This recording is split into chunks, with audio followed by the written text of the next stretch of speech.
Mahanadu Telugu Desam party Mahanadu ఆనవాయితీగా పెట్టుకున్న పెట్టుకుంటున్నాం కడపలో.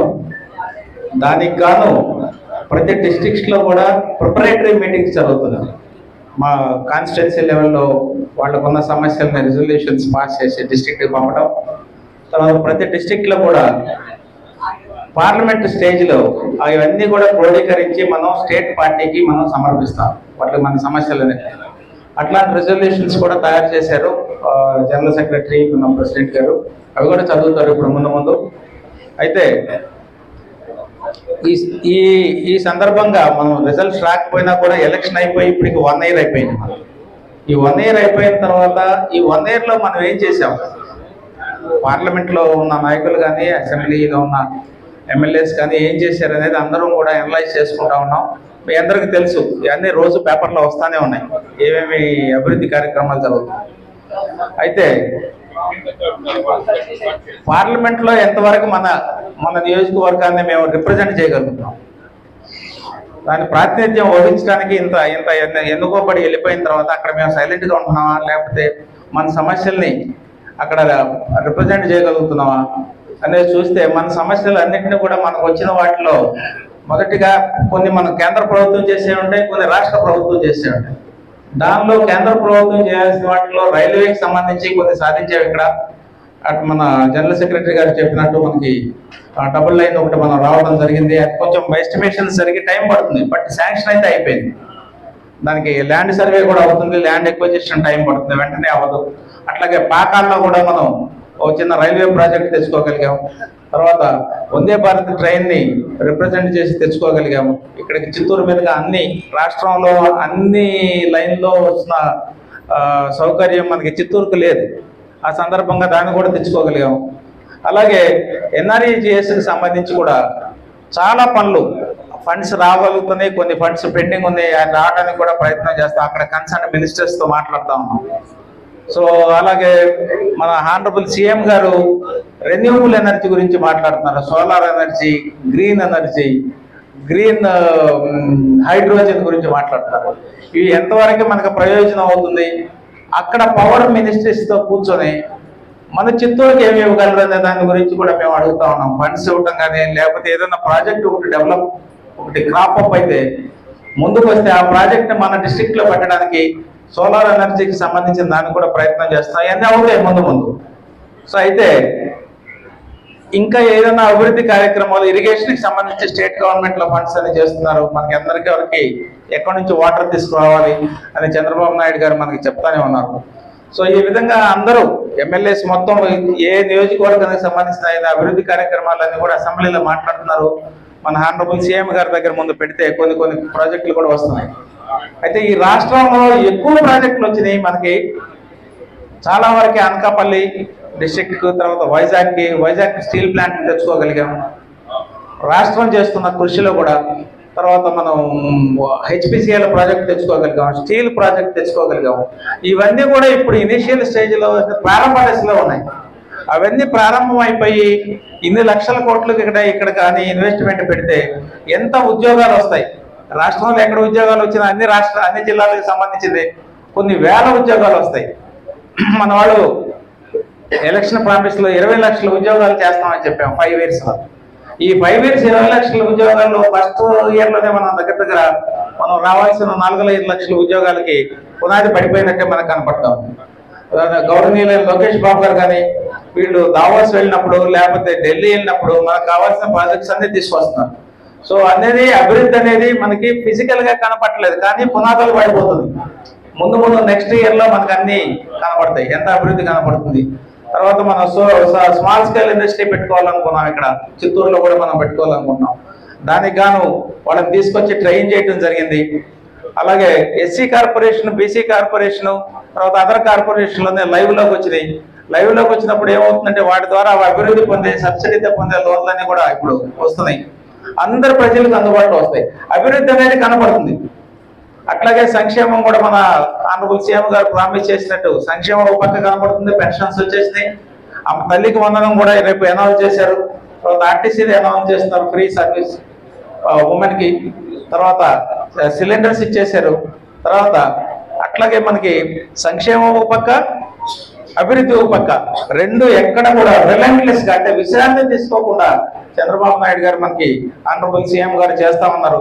దాని అందరం మనం అభివృద్ధి కనపడినప్పుడు మాత్రం అప్రిషియేట్ చేయాలి. ఇంత అక్కడక్కడ వినపడతా ఉన్నాయి, ఈ 1 year లో మనకేం కనపడలేదు, 1 year లో అభివృద్ధి కనపడలేదని. అభివృద్ధి అనేది ఒక్కసారిగా కనపడదు, దాని పునాదులు వేసిన తర్వాత కనపడతాయి. Maybe 1 year, 2 years or 3 years తర్వాత మీరు చూస్తారు ఎంతమందికి ఉద్యోగాలు వస్తాయి, ఎంతమందికి ఆర్థిక పరిస్థితి మెరుగుపడుతుంది అనేది కనపడుతుంది.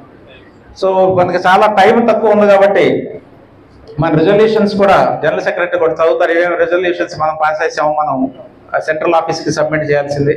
మన సమస్యలే ఉంటాయి దాంట్లో. అన్ని నియోజకవర్గాల నుంచి వచ్చినవి కూడా క్రోడీకరించారు కాబట్టి అవన్నీ కూడా ఇక్కడ కూడా మీకు ఏమన్నా ఇంకా అదర్ దాన్ దిస్ ఏమైనా సమస్యలు ఉంటే కూడా పార్టీ దృష్టికి తీసుకొస్తే అవి మనం సెంట్రల్ ఆఫీస్కి తర్వాత ఆనరబుల్ సీఎం గారి దృష్టికి తీసుకెళ్ళడానికి జరుగుతుంది. ఇట్లాంటి సభలు, ఇట్లాంటి మీటింగ్లన్నీ వీటిని అభివృద్ధి కోసం మన సమస్యలను చెప్పుకోవడానికి వినియోగించుకున్నాం. ఈ సమస్యల్ని మనం తీసుకెళ్ళి వాళ్ళకి అధిష్టానం దృష్టికి తీసుకెళ్తే మనకు అవి సాల్వ్ చేసుకోవడానికి ఉంటుంది. ఈ కొద్ది మాటలతో నేను ముగిస్తున్నాను. సో మీరు ముందు అభివృద్ధి అనేది కనపడుతుంది. అందరం పనిచేస్తున్నాం కాబట్టి ఆ అభివృద్ధి మన కళ్ళకు కనపడినట్టు కనపడుతుంది. Thank you. IT and education HRD minister గారు ఫస్ట్ టైం స్కిల్ సెన్సస్ అనేటటువంటి కాన్సెప్ట్ ని తీసుకొచ్చి రాష్ట్రం మొత్తం మీద అసెస్ కార్యక్రమాన్ని ప్రారంభించడం జరిగింది. త్వరలోనే అన్ని నియోజకవర్గాల్లో ప్రారంభించి ఆ నియోజకవర్గ పరిధిలో ఉన్న ఏ స్కిల్ సెట్ తగ్గట్టు అక్కడ శిక్షణా కేంద్రాలు ఏర్పాటు చేసి వాళ్ళందరికీ ఉపాధి అవకాశాలు కల్పించే విధంగా గౌరవ మన ఎడ్యుకేషన్ మినిస్టర్ నారా లోకేష్ గారు ప్లాన్ చేస్తున్నారు.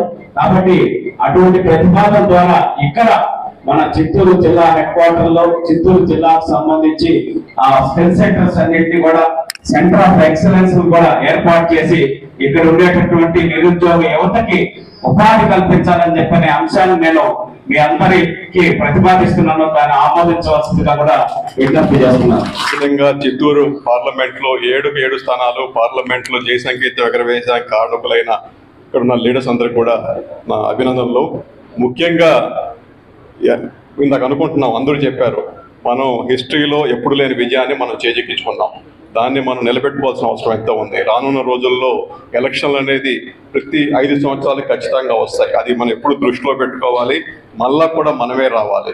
దానికి మనం ఏం చేయాలనేది ముఖ్యంగా ప్రతిరోజు మనం అనుకొని దానికి కార్యాచరణ చేసుకుంటే ఖచ్చితంగా మళ్ళీ మనమే వస్తాం. ఎందుకంటే తెలుగుదేశం పార్టీ అంటే బడుగు బలహీన వర్గాల పార్టీ, సంక్షేమం పార్టీ, డెవలప్మెంట్ పార్టీ, అందరికీ బాగు చేయాలి, అందరికీ లక్ష్యాలు మార్చాలని చెప్పే పార్టీ. దానికోసం మన కోసం కాదు, ప్రజల కోసమైనా మనమంతా సమిష్టిగా పోరాడి కృషి చేసి ఖచ్చితంగా తెలుగుదేశం పార్టీని గెలిపించాలి. అలా గెలిపిస్తేనే మన ఆంధ్రప్రదేశ్కి మనకి అందరికీ మనుగడ అనేది ముఖ్యం. ఇవాళ నిన్న చూసాం, అతను ఏదో మాట్లాడుతా నేను వస్తే చూస్తా పెడతా అంటున్నాడు. అంత భయపడాల్సినంత ఏం లేవు. ఈడ చేసిన నేరాలు ఘోరాలు చాలా మనకు తీసిన తక్కువే, ఇంకా చిట్టాలు చాలా పెద్ద ఉన్నాయి. ఆయనవి చేసిన అఘాయిత్యాలు కానీ, చేసిన దోపిడీలు కానీ, చేసిన నేరాలు కానీ. ఆయన ఏదో పెద్ద ధర్మరాజులాగా మాట్లాడుతున్నాడు, నీతులు వేదాలు వదిలేస్తున్నాడు. ఒళ్ళు జాగ్రత్త పెట్టుకొని మాట్లాడితే ఒంటికి మంచిది. ఇంకా చాలా ఉంది సినిమా చూడాల్సింది. నువ్వు చూడాల్సిన సినిమా చాలా ఉంది. దాని తర్వాత నువ్వు వేసే సినిమా మళ్ళీ చూస్తా.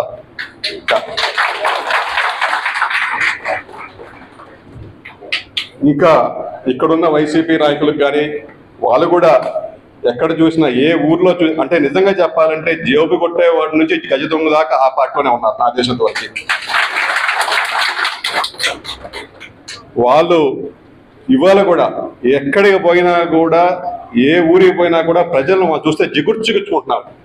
జిగుర్చ, అసహ్యం. మళ్ళా వీళ్ళు వస్తే మనం జీవితాన్ని సర్వనాశనం చేస్తారు, వీళ్ళు చేసింది చాలనే నానుడు ఇవాళ కూడా ఉంది.